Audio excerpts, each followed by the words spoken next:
Bonjour, est-ce qu'on m'entend bien jusqu'au fond? Ok, très bien. Merci d'être ici à l'heure de la digestion. Je vais essayer d'être dynamique pour vous garder réveillés. On va parler de simplicité. Donc le titre, faire simple, la clé de la durabilité. Je pense que la simplicité est un élément très important dans la conception et la réalisation des logiciels, qui est souvent négligé en fait, parce que c'est pas facile de faire accepter en fait que la simplicité demande en général plus de travail. Ça va vous coûter typiquement plus cher de créer un logiciel plus simple, parce que c'est plus, on va le voir. On y arrive rarement du premier coup, et il faut continuer, il faut essayer, il faut affiner la conception, le design de notre produit jusqu'à atteindre cette simplicité. Donc je vais vous donner des exemples. Ça fait effectivement presque 30 ans. Le premier exemple date de 93. Peut-être que certains d'entre vous n'étaient pas nés, mais on faisait déjà de l'informatique à l'époque. Ça fait un moment qu'on en fait. Et puis on était beaucoup plus limité. Donc c'était d'un côté plus naturel de faire des choses simples, parce que mon premier projet de programmation, ça c'est encore plus vieux, c'était une interface MIDI pour les accordéons en 83 qui tournait sur un processeur comme ça avec 4 kilobytes de mémoire, je crois. Donc il fallait réfléchir voilà, en assembleur et tout. Donc on était obligé de faire du simple. Aujourd'hui, on a des ressources à profusion et parfois on s'égare, à mon avis. Donc mon nom est Bertrand de la Créta, je viens de la Suisse romande. Je peux vous faire l'accent de mon père si vous voulez, mais je suis Principal Scientist chez Adobe à Bâle, en Suisse, où on travaille sur des systèmes de gestion de contenu à grande échelle. Pas mal de sites de grandes sociétés tournent sur nos produits, en fait, dont Adobe.com qui tourne sur ce produit depuis une vingtaine d'années. J'ai été aussi actif, je suis toujours actif dans la fondation Apache, la Apache Software Foundation, donc dans l'open source. J'ai été au comité de direction pendant 14 ans, donc je me suis beaucoup intéressé aussi à la collaboration dans les groupes distribués et tout ça. J'ai d'autres présentations sur le sujet. La présentation, elle va être en 3 parties. On a assez de temps, donc je pense qu'on aura du temps pour les questions aussi. La première partie, c'est ma vision de la simplicité. Je vais tâcher de vous motiver, de vous communiquer comment je vois la simplicité. C'est personnel, chacun aura sa vision, mais voilà, je vous présenterai la mienne.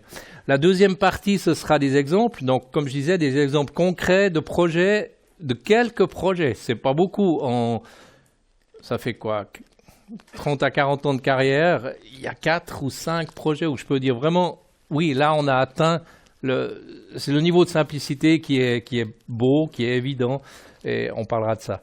Troisième partie qui, j'espère, va vous intéresser, mais j'aurai pas beaucoup de réponses très précises. Comment faire?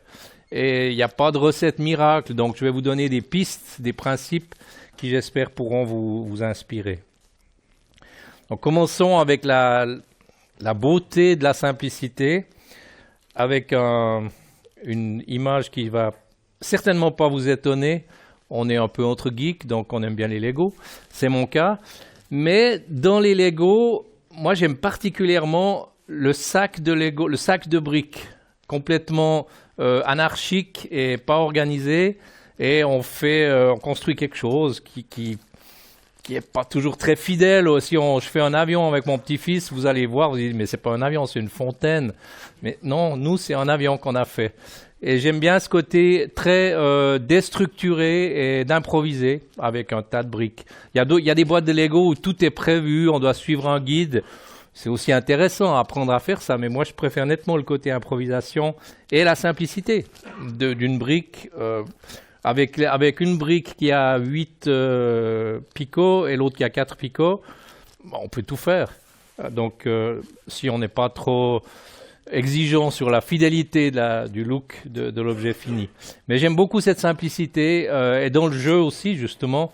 Voilà, avec mes enfants, notre petit-fils maintenant, j'ai toujours beaucoup aimé les Lego dans leur forme la plus simple. Et je pense que c'est un exemple assez évident de simplicité. En fait, il y a des jeux beaucoup plus compliqués qui sont pas toujours mieux.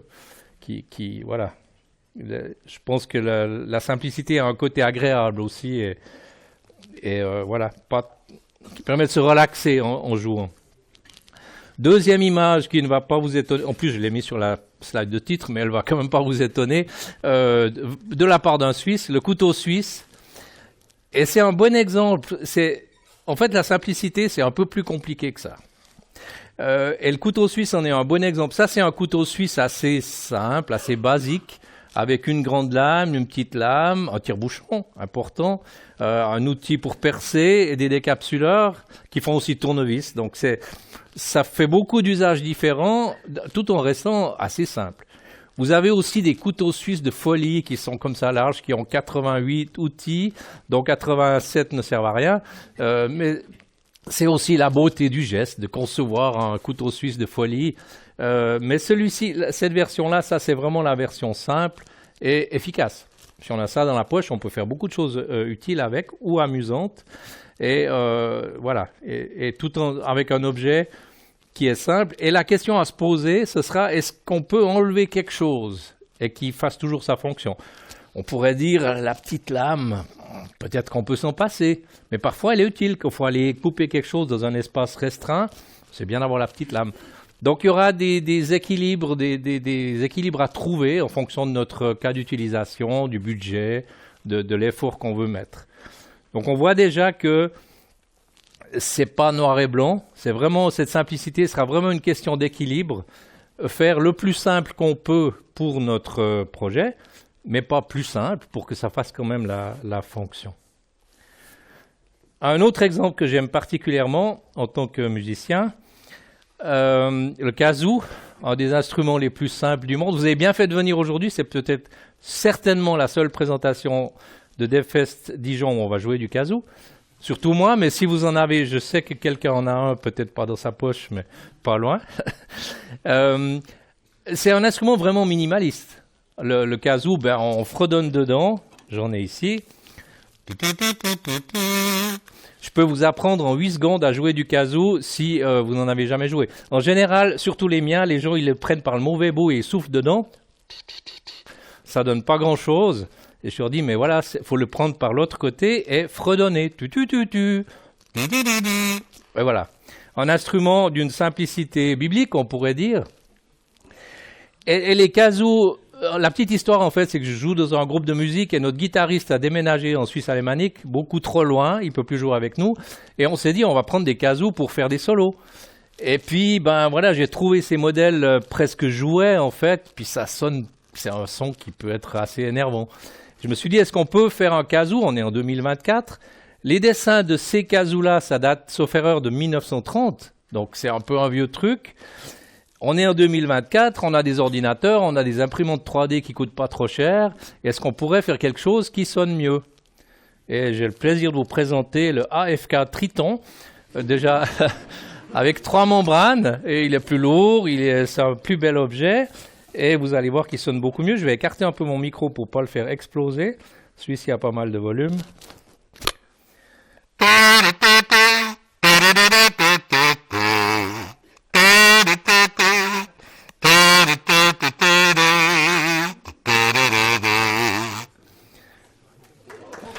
Merci. Vous remarquez que surtout dans les... Pardon, je remets le micro, voilà. Vous remarquez que surtout dans les basses, il sonne particulièrement mieux que l'autre. Où je veux en venir, bon, ça m'amuse de vous présenter un kazoo parce que c'est pas habituel quand même dans ce genre de conférence, mais où je veux en venir, c'est que il faut pas se limiter à du simpliste. Les kazoos de 1930, bah, ils étaient bien en 1930, et puis c'était à l'époque, si un amateur comme moi aurait dû construire un kazoo, c'était vraiment compliqué. Ça, c'est du métal embouti, il faut des presses, des trucs, des formes. C'est difficile à fabriquer ça. Avec mon imprimante à 300 balles, eh ben, j'arrive à faire des kazoos. Ça m'a pris du temps pour arriver à ce design, trouver les bons filaments et tout ça, mais j'arrive à faire des kazoos qui sont pas mal. Donc, ne nous limitons pas à... Je veux dire, il faut être simple, mais pourquoi ne pas profiter des outils d'aujourd'hui? On a toutes les discussions avec l'IA aujourd'hui. Est-ce qu'on va utiliser de l'IA ou pas? Il faut l'utiliser raisonnablement et intelligemment, mais il y a des très bonnes applications déjà aujourd'hui et pour le futur. Donc, être simple, c'est bien. Il ne faut pas être simpliste. Encore une fois, un équilibre à trouver. Une autre histoire que j'aime bien, que vous avez probablement déjà entendue, l'histoire de l'espace. La NASA a dépensé des millions pour créer un stylo qui fonctionne dans l'espace, en apesanteur. Le stylo, c'est la gravité qui fait descendre l'encre. Donc, si vous voulez qu'il fonctionne dans l'espace en apesanteur, c'est compliqué. Et ils ont dépensé beaucoup d'argent pour créer ce stylo qui est écrit dans l'espace. L'histoire dit, hein, c'est peut-être complètement inventé, mais c'est une histoire qui est connue, l'histoire dit que les Russes ont utilisé un crayon. Le crayon, c'est bon, ça écrit dans toutes les directions, pas de problème, pas besoin de dépenser des millions pour créer un stylo spécial. Mais quand même, si vous avez un crayon dans une navette spatiale, le crayon aura tendance à libérer des petites particules de graphite, conductrices d'électricité, qui vont se balader dans votre machin en apesanteur, et une petite particule graphite dans un appareil électronique qui coûte, lui, des millions, ça pourrait poser des problèmes, voire même du danger pour les gens qui sont là. Encore une histoire. L'histoire est jolie, elle est rigolote. Oh, les Russes, qu'est-ce qu'ils sont malins. Mais c'est pas si simple que ça, en fait. Donc la simplicité doit être adaptée et adaptée aux problèmes qu'on veut résoudre et voilà, au budget et tout ça. Donc voilà, c'est un peu ça la vision de simplicité que je veux vous communiquer. Une simplicité splendide. Bon, celui-là, il est un peu exagéré avec 3 membranes, mais c'est quand même un instrument qui est très simple, qui a, je trouve, une beauté dans sa simplicité, qui est adapté aux problèmes qu'on veut résoudre. Le crayon dans l'espace, c'est pas forcément une bonne idée, et qui est efficace, qui fait que voilà, le truc qu'on va réaliser marche bien.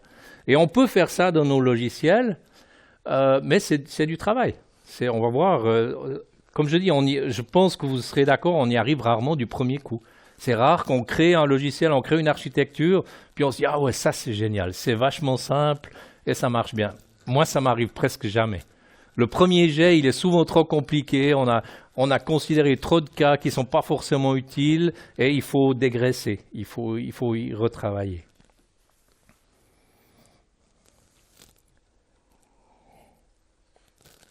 Parlons maintenant des exemples. Donc, c'est quelques exemples dans ma carrière qui couvrent plusieurs décennies, en fait, je peux dire ça, où on a atteint cette simplicité. Et voilà, l'idée, c'est de vous inspirer, de vous dire, mais peut-être vous avez des projets à vous où vous avez aussi atteint ça, ou presque.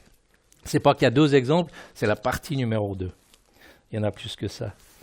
Premier exemple, c'est justement celui-ci qui était en 93 environ, ouais. Je travaillais pour une société suisse qui fait des systèmes de détection de verglas pour l'hiver. Donc, détection de verglas pour les routes, ça permet d'optimiser le salage des routes, en fait, de ne pas les saler si c'est déjà OK, parce qu'on a déjà salé. Le système mesure la température de congélation, en fait, à la surface de la route. Voilà, c'est pas du tout moi qui avais fait ça. Ces gens avaient fait leur sonde et tout ça, leur station. Mais il fallait acquérir les données, collecter les données de toutes ces stations. Typiquement, là, on avait un projet en Bavière à l'époque, il y avait 200 stations réparties dans la Bavière, sur les autoroutes en particulier. Collecter ces données qui viennent toutes les minutes, sauf erreur, ou toutes les 2 minutes, et c'est pas beaucoup de données. La station, toutes les 2 minutes, elle émet une dizaine de chiffres, température, pression, température de congélation, le vent et tout ça. Donc, pas beaucoup de données, mais ça vient tout le temps. En permanence, vous avez des données qui viennent toutes les 2 minutes, comme on a aujourd'hui des logs dans nos systèmes. Et puis, il fallait collecter ça, l'enregistrer et faire des requêtes dessus qui sont assez simples. Le but, c'était d'afficher une carte avec des alarmes et détecter des variations de température, etc. Donc, des requêtes pas très compliquées. La première idée, on se dit, on va mettre ça dans une base de données. Je sais plus ce qu'on avait comme base de données à l'époque. C'était presque des systèmes embarqués en plus. Donc, on était un peu limité, mais quand même, il y a des bases de données, on peut faire des requêtes dessus, ça va aller très bien. On aurait pu le faire comme ça. Une limitation intéressante, c'est que les clients ne payaient pas de licence pour le logiciel du produit. Ils achetaient les stations météo et le logiciel, il est fourni avec. Donc, on ne pouvait pas leur facturer des licences pour le logiciel. C'était inclus. Donc, si nous, on devait payer des licences, on gagnait un peu moins d'argent. Donc, c'était embêtant. On préférait un système où on ne devait pas payer de licence. Donc, on a cherché, on a essayé différents systèmes de base de données et avec toujours la réflexion, est-ce qu'on peut faire plus simple ? Parce qu'on n'a pas les moyens de faire compliqué. On n'a pas de budget pour le système qui va chez le client. Il faut que ce soit très simple. Et finalement, après je ne sais plus combien en tout cas des semaines ou peut-être même des mois de réflexion et d'expérimentation, on est arrivé à un truc qui est très simple. Simplement une structure de fichiers chronologique, donc les années 2024, /12 pour le mois de décembre, /06 pour aujourd'hui. Puis vous avez un dossier pour aujourd'hui, puis dans ce dossier, vous mettez des fichiers, et je crois qu'on faisait un nouveau fichier toutes les 15 minutes ou quelque chose comme ça. Donc finalement, vous avez une dizaine, une trentaine de fichiers dans un dossier pour la journée. Faire une requête là-dedans, les requêtes, c'était typiquement « donne-moi les données météo entre un temps T et un temps T2 ». Ben, on calcule le nom du fichier d'après le timestamp qu'on veut chercher, on collecte les fichiers, on fait une petite agrégation et voilà, on a nos données. Donc, des requêtes super simples, un système super robuste parce que c'est des fichiers. Si vous avez des disques robustes ou redondants, ben, c'est bon. Super simple à comprendre, super simple à purger. Si quelqu'un vous dit « j'aimerais purger les données 2023 », ok, effacer un dossier, je sais faire, pas mal. Vraiment une simplicité qui est évidente. Et en 2 minutes, je vous ai expliqué ce truc et vous avez compris. Si vous deviez l'implémenter, bah après il faut le réaliser, mais le principe est extrêmement simple. Donc voilà, la première idée, c'est bien sûr une base de données, on doit faire des requêtes. Puis après on se dit, mais en fait nos requêtes, elles sont super simples. On n'a pas besoin d'une base de données pour ça. Et puis les fichiers, ils vont jamais être modifiés. C'est un système qui fait que d'accumuler des données, mais on va jamais les modifier. C'est une base de données qui est en lecture seule, si on veut dire, une fois qui accumule simplement. Donc en prenant ces considérations, on arrive à simplifier, à enlever tout ce qu'on peut enlever pour arriver à un truc qui est extrêmement simple, robuste, simple à expliquer, simple à maintenir, etc. Donc un bon succès pour ce premier projet de données météo. Deuxième projet, aussi en 99,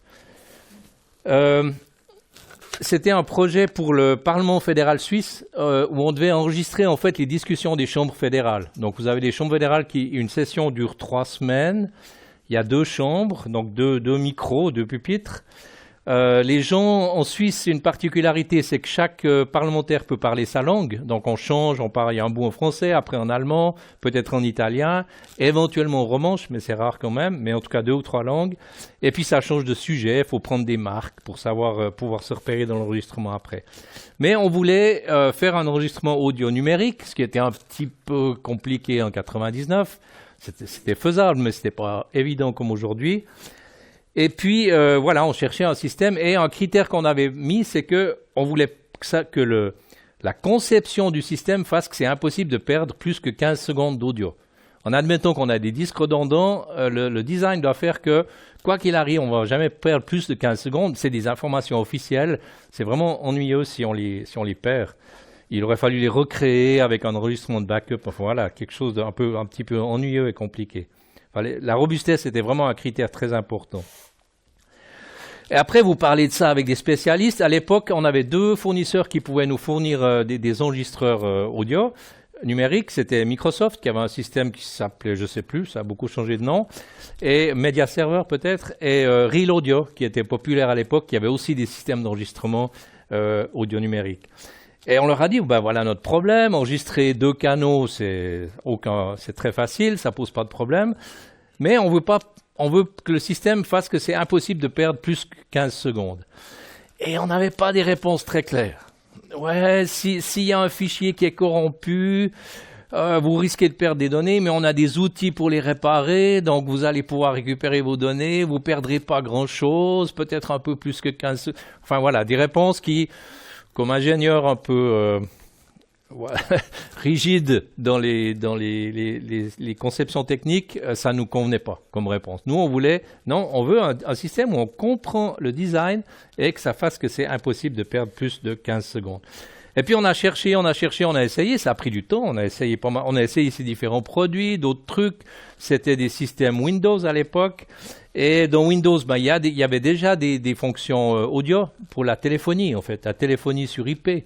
Ah, ça c'est pas mal, ça. On écoute de l'audio, ça émet des paquets sur le réseau. On pourrait enregistrer ces paquets. En fait, la téléphonie sur IP utilise un protocole qui s'appelle RTP, qui est un protocole ouvert, qui est très simple. C'est des paquets UDP, sauf erreur, envoyés sur le réseau, avec un petit en-tête qui est documenté et tout ça. Donc on s'est dit, on va faire un enregistreur de paquets. C'est pas très compliqué. Vous ouvrez un socket, vous écoutez les paquets, quand il vient, vous les stockez dans un truc qu'on va voir, et puis après, quand on veut rejouer, on rejoue les paquets. Petite astuce, il fallait manipuler les timestamps, les informations temporelles dans les paquets, pour que le récepteur croie que le paquet vient d'être émis. Le récepteur, lui, il pense qu'il a un téléphone à l'autre bout qui lui envoie des paquets. Donc, s'il reçoit des paquets de 2 semaines en arrière, il va peut-être dire ça va pas, ça a pris trop de temps, ça. Donc, on devait manipuler les timestamps des paquets pour la lecture. Mais c'est pas très compliqué. Comme le protocole est documenté, vraiment rien de compliqué. Donc, finalement, la seule chose qu'on a écrit, c'est un enregistreur de paquets RTP. Tout le reste, c'était fourni par Windows, qui avait des systèmes de téléphonie. On a dit, l'audio qui est enregistré, c'est comme si on l'envoyait par téléphone à quelqu'un, mais nous, on intercepte les paquets au milieu et on les enregistre. Dans une structure, comme j'étais dans le coup, j'ai refait la même structure que pour l'autre projet. C'est le même problème. Des paquets qui arrivent en continu, on va les enregistrer. Pour pas oublier de remettre en route l'enregistrement, en fait, on laissait tourner pendant 3 semaines. On le mettait en route au début de la session des chambres, on l'arrêtait après 3 semaines. Ça gaspillait un peu d'espace, mais ça coûte pas trop cher. Donc voilà, on a repris le système de stockage de l'ancien projet qui avait bien marché. On a fait simplement un enregistreur de paquets RTP. Avec les compétences qu'on a dans la salle, je pense que si on voulait faire ça à 15h30, on a ça. C'est vraiment, si vous savez ouvrir un socket réseau, c'est vraiment pas compliqué à faire. Petite astuce au niveau commercial business, le résultat c'était à peu près 86 lignes de code. C'est vraiment pas compliqué. Donc après, vous allez montrer ça au client. Voilà le code qu'on a écrit pour l'enregistreur de paquets. C'est à peu près 2 pages A4. 3 mois d'ingénieur. Et le client dit, mais c'est cher la ligne quand même. Vos lignes de code, elles ne sont pas données. Hein. Oui, d'accord. Mais c'est le Parlement fédéral suisse. Leurs exigences n'ont encore pas changé. Aujourd'hui, ils ont exactement le même problème. Il y a des sessions des chambres fédérales qui durent 3 semaines. On doit enregistrer l'audio en numérique. Ça doit être robuste, etc. Et en fait, ce machin, ils l'ont utilisé pendant... Peut-être qu'ils l'utilisent toujours, je ne sais pas. Mais ils l'ont utilisé en tout cas pendant 15 ans. Donc les 3 mois d'ingénieur dispatchés sur 15 ans, avec 0 maintenance, parce que c'était tellement simple, il n'y a rien qui peut casser, ça vaut vraiment la peine. Mais parfois, ça peut être difficile à faire accepter à votre client. Ce truc-là, on veut que ça soit vraiment robuste et simple. On va travailler dessus jusqu'à ce que ça soit prêt. Peut-être ça prendra 1 mois, peut-être ça prendra 2 mois, peut-être ça prendra 3 mois. Et c'est souvent la question qu'on me pose quand je fais cette présentation, mais comment on convainc le client de ça? Donc là, on avait la chance d'être dans une institution qui a vraiment une vision à long terme. Le Parlement suisse, il travaille par cycle de 4 ans, les législatures. Donc si ça marchait pendant 4 ans, ils n'étaient pas très contents. 8 ans, ça commençait à leur plaire. 12 ans, ils étaient très contents. Et ils l'ont utilisé en tout cas pendant 16 ou 20 ans, donc ils ont été super contents.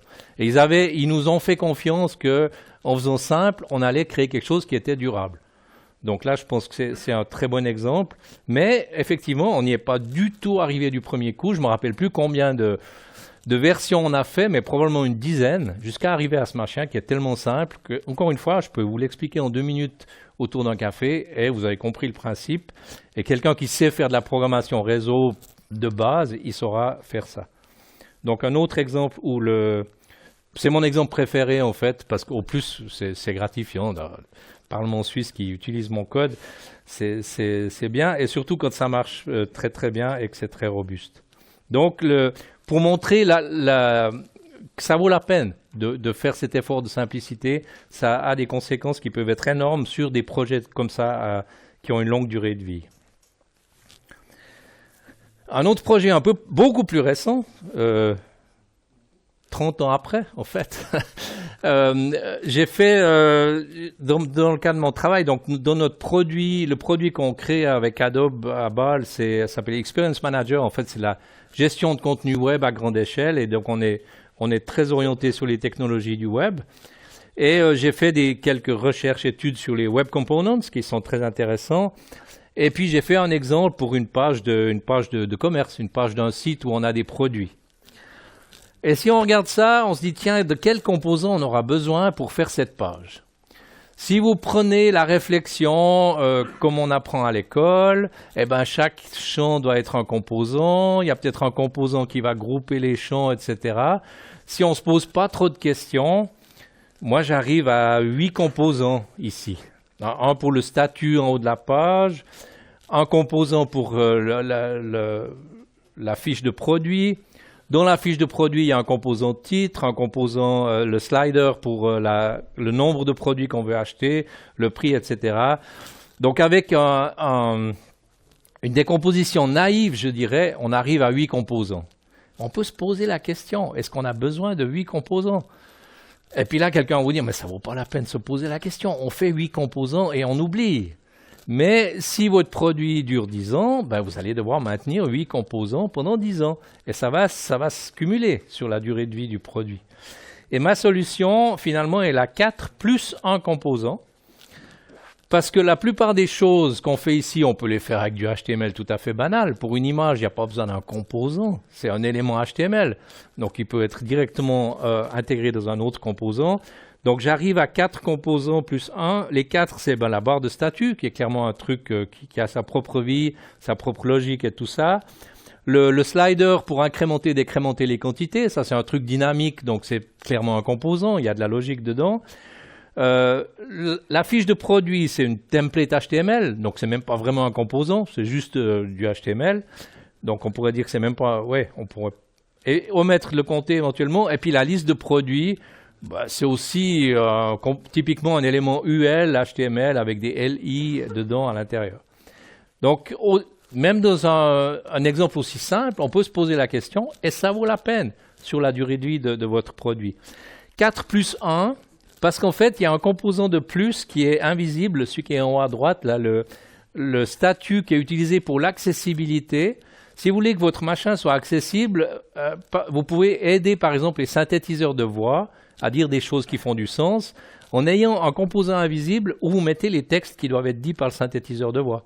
Donc vous pouvez dire, il y a 12 produits dans votre comment on dit ça en français, votre caddie, votre chariot, votre panier, ouais, voilà. Il y a 12 produits dans votre panier pour une valeur totale de 122 francs. Si vous mettez ça dans un composant invisible, avec les bons attributs ARIA, le synthétiseur de voix, il va dire ça. Mais pour l'utilisateur qui utilise sa vision, il ne le voit pas. Donc encore une fois, le côté simple mais pas simpliste. Ça ne veut pas dire parce qu'on fait du simple que notre truc ne doit pas être super bien et très efficace. Donc le petit composant qui rajoute ce qu'il faut dans un système qui est à part ça très simple. Dernier exemple qui n'est pas de moi, j'aurais bien aimé, mais qui est super important, HTTP 09. Qui a déjà écrit un serveur web pour le protocole HTTP 09? Bon, vous êtes un peu jeune peut-être, c'est ça, vous avez de la chance. En fait, le HTTP 09, c'est extrêmement simple. C'est le premier protocole HTTP sur lequel le web original a été construit par Tim Berners-Lee et ses copains.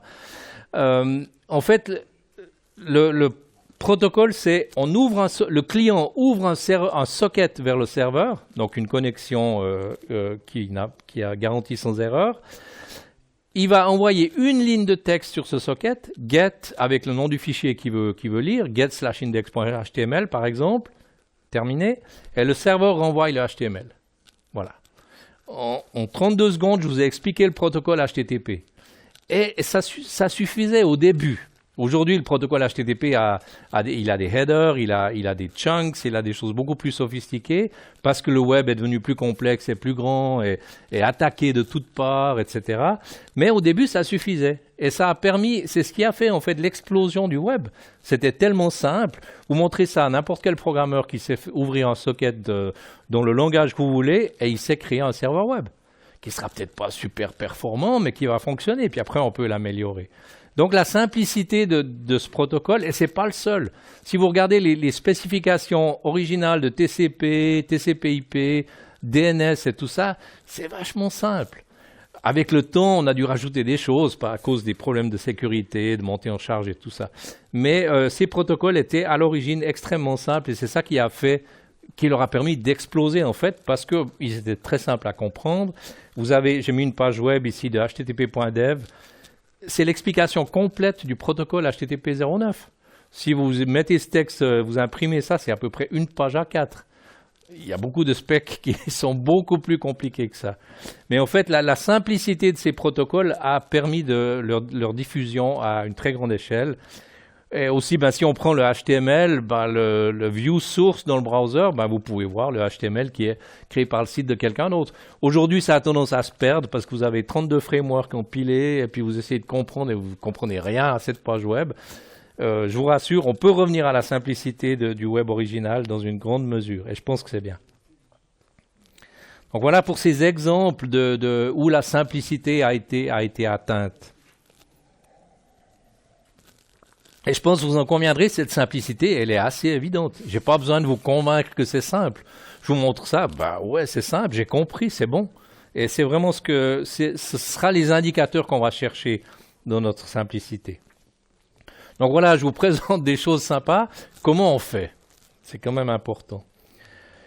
Je pense que le plus important, c'est de mettre la simplicité au centre, en fait. D'en faire un attribut important pour votre conception de logiciel. Quand vous faites la conception de logiciel, il y a des exigences de performance, de qualité, d'échéance de livraison, montée en charge, tout ça. Et on peut très bien avoir une exigence de simplicité. Dire le système doit être d'une simplicité évidente. Après, on va faire des fois des choses compliquées. Quand vous faites un gros site web de commerce, avec des news, avec des blogs, avec des flux météo, avec des flux d'agrégation d'autres sites et tout ça, il y a beaucoup de choses à faire. Mais on peut le faire à plusieurs niveaux d'une manière simple. Vous pouvez dire l'architecture générale de mon système, elle doit être simple et compréhensible. Après, chaque module, il devrait être simple aussi. S'il y a un module qui n'est pas simple, si l'architecture est simple, on pourra améliorer avec le temps. Mais c'est vraiment, je pense, l'idée de considérer la simplicité comme une propriété importante de tout ce qu'on crée. En pensant justement aux exemples du couteau suisse, du kazoo, de je ne sais ce que vous avez dans vos références à vous. Une chose que j'ai déjà un peu mentionnée, qui apparaît dans cette discussion, c'est que la simplicité, c'est une quête. On ne peut pas dire OK, aujourd'hui je fais un truc simple. Déjà, il y a des jours où ça ne va pas marcher parce qu'on n'aura pas l'inspiration. Il faut, si on veut créer un nouveau module logiciel, on va déjà, la première chose, je pense, à faire, c'est de créer quelque chose qui fonctionne. En se préoccupant d'aucune exigence de performance, de qualité, de simplicité, on fait un truc qui marche. Et ça va nous permettre d'étudier plus en détail où est-ce qu'on peut simplifier, quelles sont peut-être les fonctions qui ne sont pas indispensables. Et là, vous devrez parfois convaincre vos clients. J'ai une autre anecdote, tiens, c'est marrant, que je devrais mettre dans cette présentation. J'avais fait pour la télévision suisse romande un système de gestion de contenu qui se voulait très simple, justement.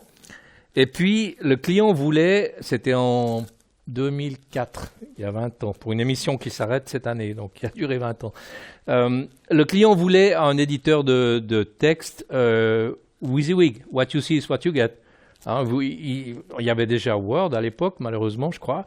Et il voulait pouvoir faire du grade italique, des liens, du souligné, des petites vagues quand c'est pas bon. Et puis, on était en retard. Moi, je suis parti 2 mois en vacances en Australie pendant le projet. Ça n'a pas aidé à bien avancer. Et la TV, vous avez une émission qui commence le 6 novembre à 18h. Il n'y a pas d'option. Vous devez avoir un site web qui fonctionne à ce moment-là. Donc, 2-3 semaines avant, on a dit, mais voilà, on est en retard, on n'y arrive pas, qu'est-ce qu'on fait? On a dit, ce qu'on vous propose, c'est de simplifier l'interface de saisie du contenu. On n'a pas eu encore le temps de faire le machin what you see, what you get. On va vous donner une interface de style wiki, style markdown. Donc du texte avec des balises qui marquent les titres et les liens et tout ça. Puis ils ont un peu rouspété, ils ont dit bon ok, faites ça et puis comme ça on aura notre site qui fonctionne. Pour les clients de la TV, ils vont pas voir ça, donc ça sera ok. Et on a fait ça. Et 2 mois après, on se revoit pour un briefing de savoir comment on allait continuer le projet. Puis les journalistes disent mais ce machin c'est super. On écrit nos textes dans le train, on les envoie. À l'époque, les connexions dans les trains n'étaient pas terribles. Oui, ça existait quand même, mais c'était très, très limité.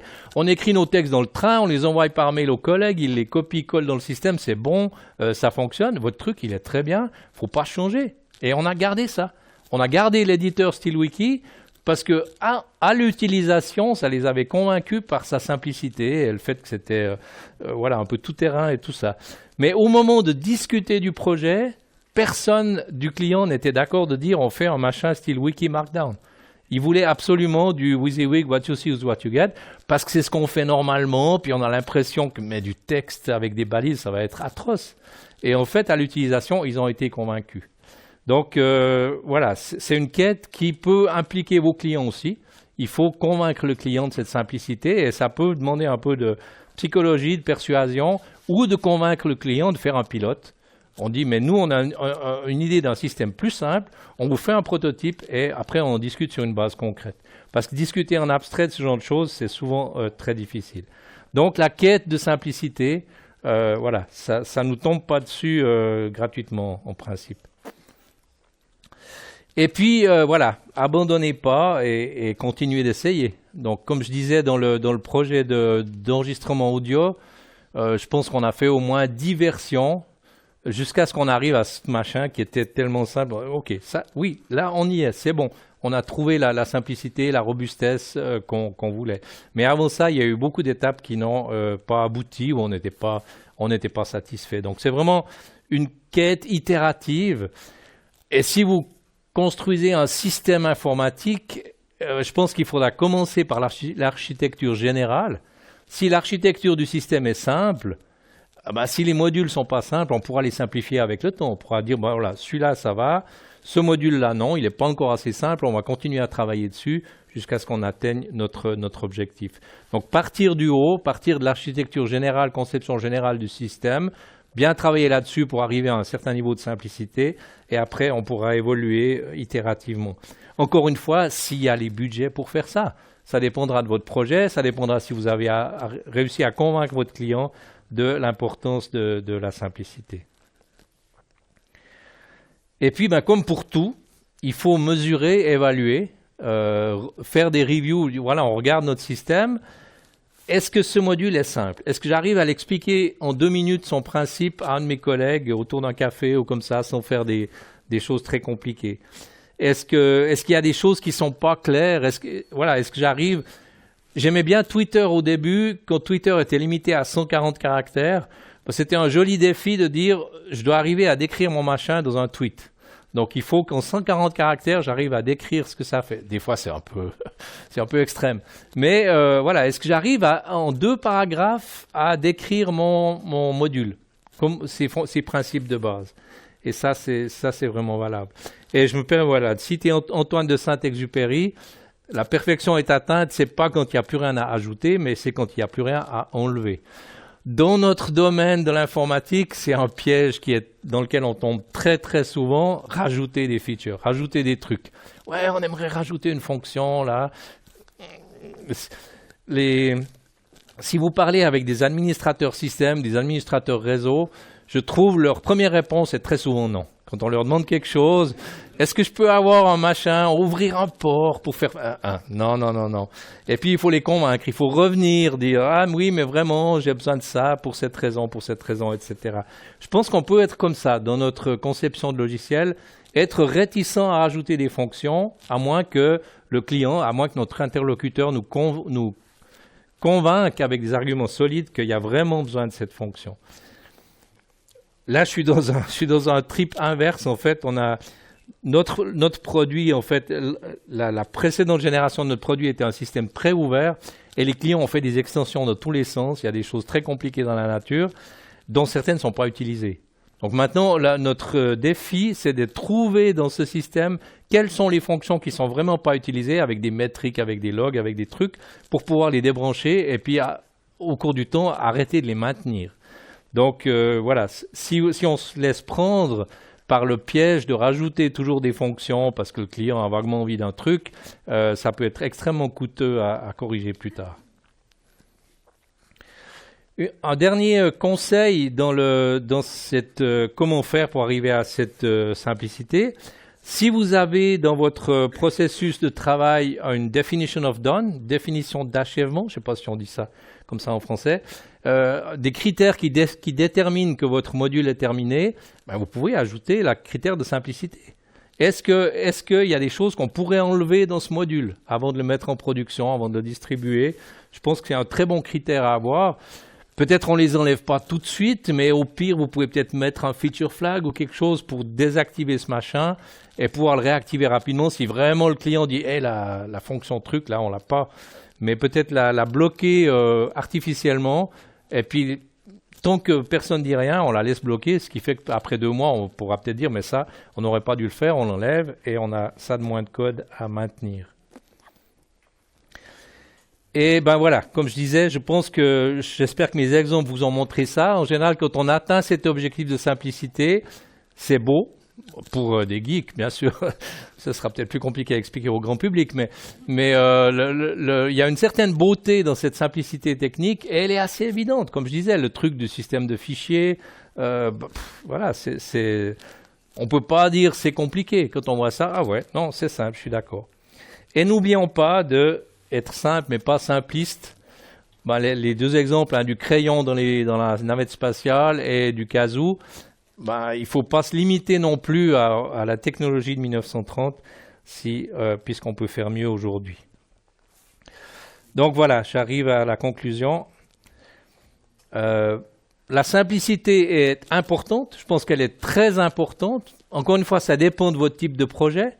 Si vous faites un système pour un spectacle qui a lieu dimanche, puis après votre système sera jeté, c'est complètement égal. On va faire n'importe quoi qui fonctionne et ça ira très bien. Si vous avez, comme dans mes équipes de travail, si vous créez des produits que vos clients vont utiliser pendant 10 ou 15 ans, l'investissement dans la simplicité a énormément de valeur. Donc, elle est importante. Elle est difficile. Comme je disais, on arrive très rarement, en tout cas moi, j'arrive très rarement à quelque chose de simple du premier coup. Il faut retravailler. Et puis, elle est intégrable. C'est quelque chose qu'on peut tout à fait intégrer dans nos processus de travail, nos processus d'évaluation. Est-ce que ce machin est suffisamment simple ou est-ce que je peux encore lui enlever des pièces? Voilà. Donc, j'en ai terminé. On a quelques minutes pour des questions. Vous avez le QR code ici. Ce serait très gentil si vous pouvez donner du feedback sur ma conférence. Et puis, dans le truc de feedback, j'ai mis un lien sur mon blog où il y a une page avec les slides d'une ancienne version de cette présentation, un enregistrement aussi, et puis quelques liens utiles. Merci d'avoir été là, encore une fois, à l'heure de la digestion, c'est courageux.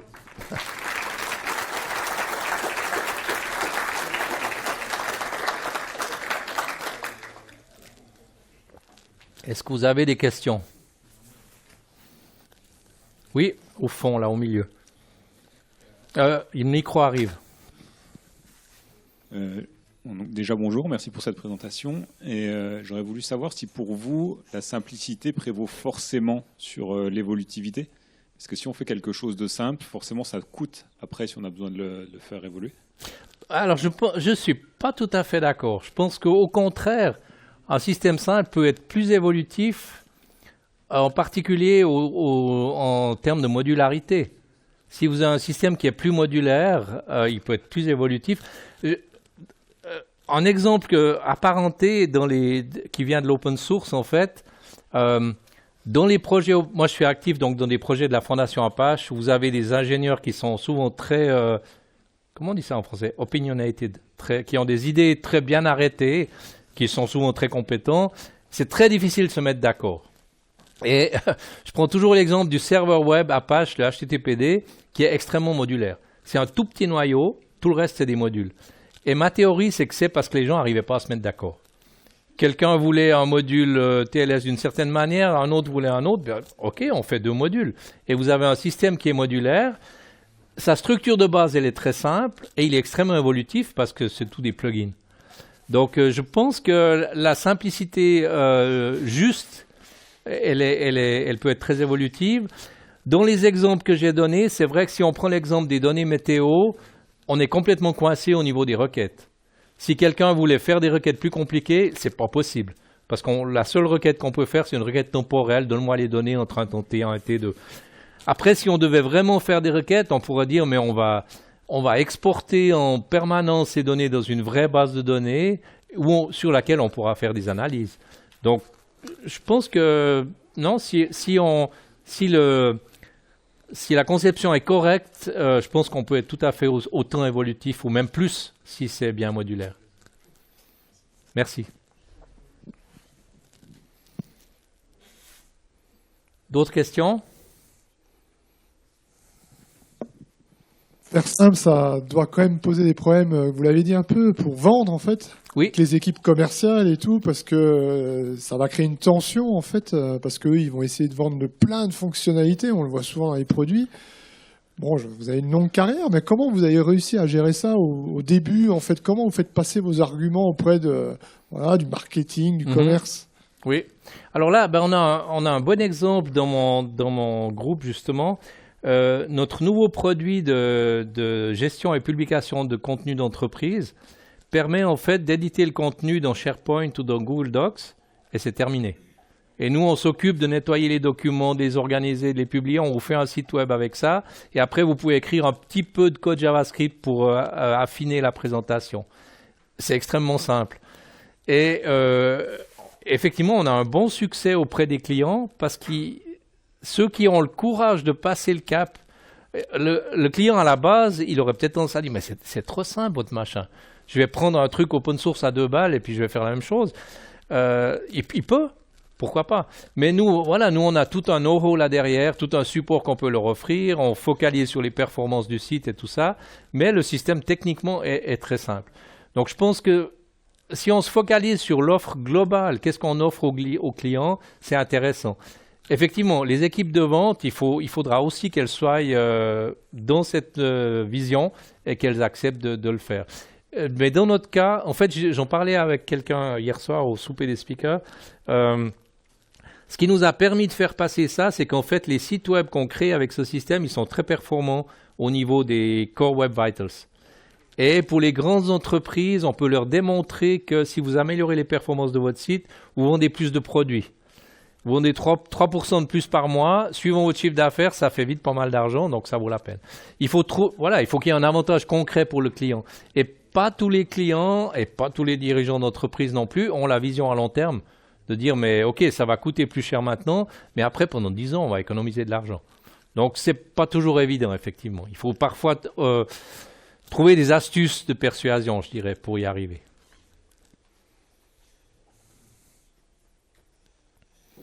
D'autres questions? Alors c'est très gentil si vous pouvez donner le feedback avec le QR code là, ça m'aide à améliorer ça petit à petit. Et puis merci beaucoup d'avoir été ici, c'est un plaisir. Merci aux organisateurs aussi.